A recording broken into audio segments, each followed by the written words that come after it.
Now, after you guys understand this part right here, there's one more that this TPO enzyme does, and that is something called your coupling reactions or conjugations, which basically means is that whenever these two iodotyrosin come together and fusing together, okay, it no longer becomes like iodotyrosin, it's going to become so-called iodothyronine, okay, that's what's going to happen. So this coupling reaction, okay, the TPO role is, the last one is so-called as your coupling reactions, okay. So let's just think about this way, and this TPO does one more thing. Let's write it in a different color, okay. Let me draw it down in the blue this time, okay. So this one is so-called as your coupling reactions, okay, or conjugation. Let's write down conjugation for our understanding. It's called conjugations or your coupling reaction, meaning that it couples, let's say, those molecules, okay. So let's say if it couples like this, let's say it couples this MIT and DIT. Okay, that's what we're up to talk about, okay? So let's just quickly talk about this. Okay, and you see this is structurally, you see this too, okay? For a good understanding here. Now, let's say I do another one here, okay? Another compound here, okay? And then this is OH right here, okay? And then let's say this is NH2 right here, and then you have a OH, right? Look, let's say, okay, look, this one is, I'm just going to draw one thing here. What I'm going to draw is here, you have a one eye here, okay? Look. And then another eye right here. Okay, look. If this coupling reaction is conjugating, I mean, let's say if what it does is this, again, this is done by TPO, thyroperoxidase. Whenever let's say it couples this MIT and DIT, okay? It combines this MIT and DIT. Whenever it combines MIT and DIT, what is going to happen? Look, you're just adding this monoiodotyrosine and diiodotyrosine, okay? So what is going to happen? You're going to have, look, you're going to have a compound called, okay, let's just write down here. Okay, let's erase this first, okay, actually. Let's erase this. You're going to have a compound, look, you're going to have, look, what is this? I did in 3 positions, right? 3, 5, and 3, okay? That's what is happening, because combine this together, MIT plus DIT, okay? Plus DIT, okay? Whenever you combine, it becomes, okay, what is going to happen? It has become tetra, sorry, it's been tri, right? So it becomes tri, okay, iodo, okay, thyronine, that's what it becomes, okay? Or we can simply call this as a T3, okay?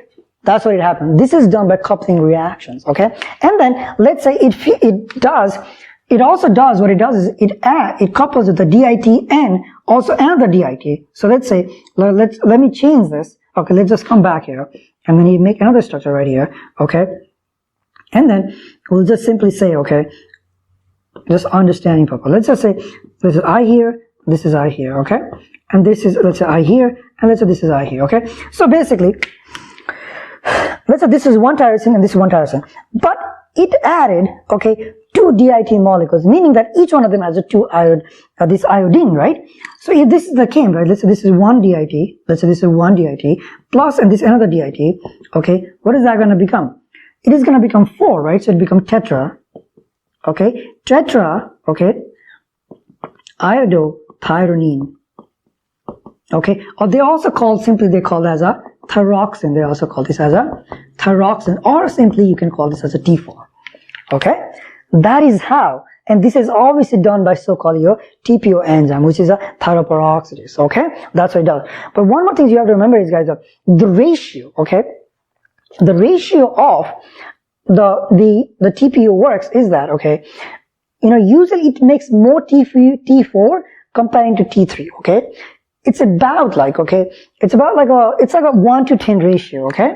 1 to 10 ratio when it comes about making so-called your T3, okay? So about like a, you know, different books might say different things, but so just remember that as, let's say, about like a 10, okay? Like 10 of this, okay? The tyrosine globulins, okay, 10 of the tyrosine globulins would only make like one, let's say one T3 or triiodothyronine. Okay, that's what it is happening. And these T3 and T4s are known as so-called your thyroid hormones, right? These are the functional thyroid hormones. And then T3 is more potent comparing to the T4, but T3s are made less comparing to the T4 here. Okay, and this is obviously done by the so-called your coupling reactions. Okay, remember each thyroglobulin. Okay, each thyroglobulin, let's say this is one thyroglobulin, okay? This is, let's say, one, there's other going to be. Each thyroglobulin contains about, let's say, 17 tyrosine amino acid residues, okay? That's what it does. Now we synthesize T3. We have MIT, we have DIT, we have T3, and we have T4, okay? That's what it is. And this is all okay? This is whenever they're all packed together, and a lot of this here, okay? They are in thyroglobulin, right? And this thyroglobulin, which is actually sitting on this follicular cavity or in the lumen, okay, because it's a large glycoprotein, it's very, very thick. That's why we call them as a colloid, okay? So we call them as, let's call this as we call them a colloid here, okay? That's what it is.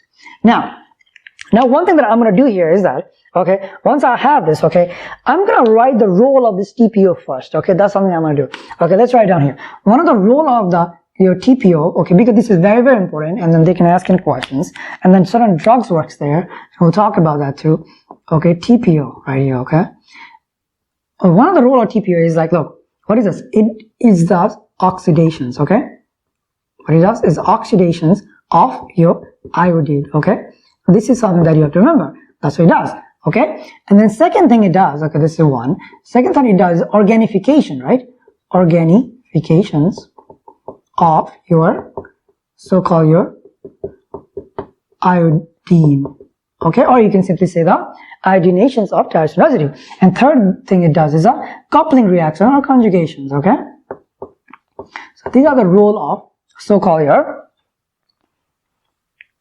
TPO. And this TPO is also regulated by so-called your TSH, okay? TSH also regulates this, okay? This is something really important. That's the reason why, okay, tyrosines and your iodine is required to make your thyroid hormones, okay? Now, after this, what do you have to do? What we talk about is that, look, you know, these guys, okay, your thyroid hormones, okay, this is how, like here inside your lumen, okay, and which is extracellularly located, okay, that's how it gets stored in your body, okay. So this is very, very important concept here, okay. Usually like hormones, you know, as we talked in previous classes or so, you know, usually hormones, you know, once it releases out, and then it does their functions, and then after that it gets destroyed. Okay, but thyroid hormones has a little differently they work, okay. The way it works is the thyroid hormones get stored here. Okay, stored here, the store formations of the thyroid hormones are, you know, the way they get stored in the formations of so-called thyroglobulin, okay? That's what the colloid is, okay? And because they get stored in the form of thyroglobulin, you know, even like, let's say, you're not releasing thyroid hormone, you're not making thyroid hormones, let's say for weeks or months or even 2 months, okay?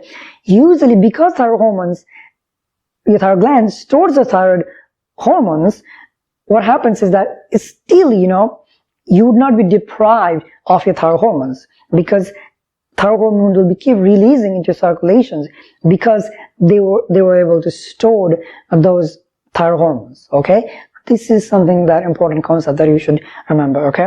Now, after this, let's say, you know, we need thyroid hormones, okay? Let's say because thyroid hormone works almost in all the cells, okay? And we need to take some of the thyroid hormones, okay? That's something we have to remember. And remember guys, like, you know, these cells right here, these are cuboidal. That's why they have this so-called microvilli, okay? So let's just talk about this, okay? So let's talk about this, okay? So let's say that your thyroid hormones, your cell needs to, your other cells need, and every cell needs thyroid hormones. So we need to take thyroid hormones. How do we take it? What happens is that these thyroid hormones, okay, on this apical surface, they have receptors, okay? And you should remember this receptor. This receptor is called Megalin, okay? It's a Megalin receptors, okay? And this Megalin receptor is also regulated by your TSH. Because how much you can take, okay? That is done by your TSH. Because if you require more, you know, we need to take more, okay? So this is regulated by so-called your TSH hormone, and that is coming from hypothalamus, right? Anterior pituitary. Now, let's say this chunk right here, okay? Like one of those pistons, because there's a lot of them, okay? Let's say one chunk, it extracts out, okay? When it extracts out, what is going to happen? It starts creating something called pseudopod, okay? This is called pseudopod, okay? This is called, in this yellow, this is called pseudopod, okay? And one more thing here. This process of taking into the cells, remember, follicular cells synthesize and throws to the lumen, and then whenever the other cells requires it, whatever, it also takes back, okay? And this process of taking into the cells again, this is called endocytosis. What is this called? Endocytosis. Or they also call it a pinocytosis process of taking something back into the follicular cells, okay? That's what it does. Now, let's say, okay, now let's just quickly talk about this, okay? Now, okay, what should I do? Okay, come back here, okay? Let's draw it here, okay? In here, okay, this is, let's make this as my one cell, right? That's a one larger globulin, okay? And let's say this is like all this, okay? And it has what? It has, let's say, this is, let's say you can say this is MIT, okay? Let's say this is DIT, okay? This is DIT, okay? And then we'll make other ones too, okay? And we can say, let's say this is as, let's say your T3, okay, and then, okay, you can think this one as like, let's say, your T4 right here, okay, and then this is maybe also T4, okay? So you can think of that way, okay? So let's say extract this. So extract, and it is still forming like a pseudopod, okay, because there are microvilli present and they come together like this, and then this Megalin receptor binds into it, and then it takes into it, okay? So when it takes into it, okay, let's say it comes, let's say, now this guy's, okay, so let's say this guy's come into here, okay? Once it comes in here, okay, it's gonna bring and it's gonna fuse with this Megalin receptors, and this Megalin receptor, once it bind it, it's fusing to the cells, and now this, let's say this guy's is right here, okay? Now this is a protein right here, okay? Let's make it in the same color so we have a better understanding of this. So you have this, right? And then, obviously, you have, let's say there's a different proteins right here, right? So all this thing, let's just say this is one, okay? And it has this MIT, DIT and all that kind of stuff on this. And colors, okay, let's just make this, okay? Right here, and we'll make this as your T3 and T4, and we'll also have your green right here. Let's say this is my MIT right here. Okay, and we have a red too. What is red? Red is my, let's say, your T3, right? Your T3. Let's just write it on T3 here, and this one let's write it on T4 here. We'll write it on T4 here, and then we'll write on MIT and DIT right here. Okay, let's just say this is MIT right here, and then this is, let's say, DIT right here, okay? Let's just say that way. So there are a bunch of this, okay? Now this is inside the follicular cells, okay? Once it's here, what happens? This gets fused with something called, okay, let's just make this one, okay? This gets fused with, okay, right here, okay? This gets fused with something very important, and which is called, let's say this is a lysosomes, okay? It gets fused with lysosomes. And you know the lysosome, what do they do? Lysosomes has what? It has a proteolytic function, meaning the lysosome has those enzymes, so there's a hydrolytic enzyme. They can cleave this so-called this thyroglobulin molecules, okay? Because they were able to extract one portion of the thyroglobulin, right? So that's what is happening. Now, these guys can actually, once this molecules, okay, thyroglobulin structures, they fuse with the lysosome. Lysosome releases some hydrolytic enzymes, and that cleaves this thyroglobulin molecules, okay? So let's just say, okay, quickly, again, let's just say this is, it cleaves down right here now, okay?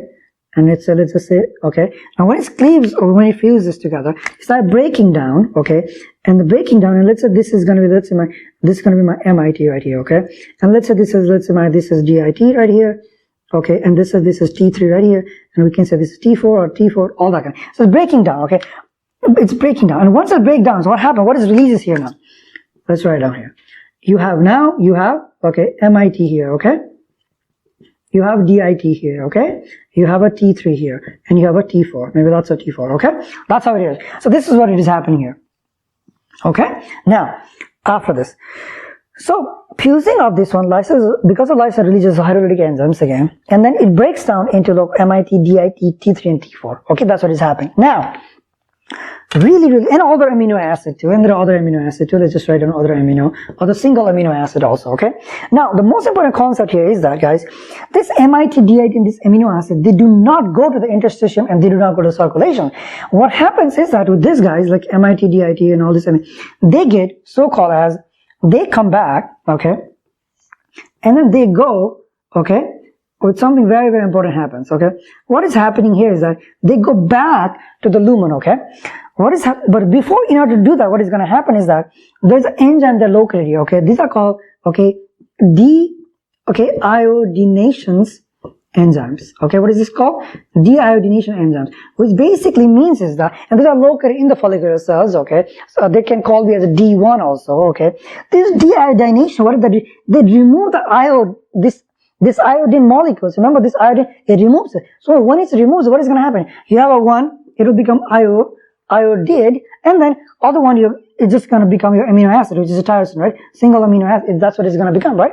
And what is going to happen is that same thing will happen with the DIT too. The deiodinations happens, okay, removal of those iodine molecules, the iodine atoms, and then and all those single amino acids, right? And what happens? They'll come back here, okay? They'll go back here. This iodine, you know that what happens to this iodine? Look, it will go back into here, okay? And you know there's an enzyme located down here. Okay, I mean, they're transfer located, which is called your pendrin transporter, which is a chloride and iodide and triporter. Okay, that's going to happen. And then what is going to TPO do again with the iodine? It will do so-called as a oxidize those iodide, and then again that will be useful for synthesis of so-called your thyroglobulin. And this fundamental, okay, this is known as called recycling. Okay, this is how the recycling occurs. Okay, and this is very, very important. Okay, because in certain conditions, what happens is that there is the certain disease or pathological conditions, these enzymes are missing.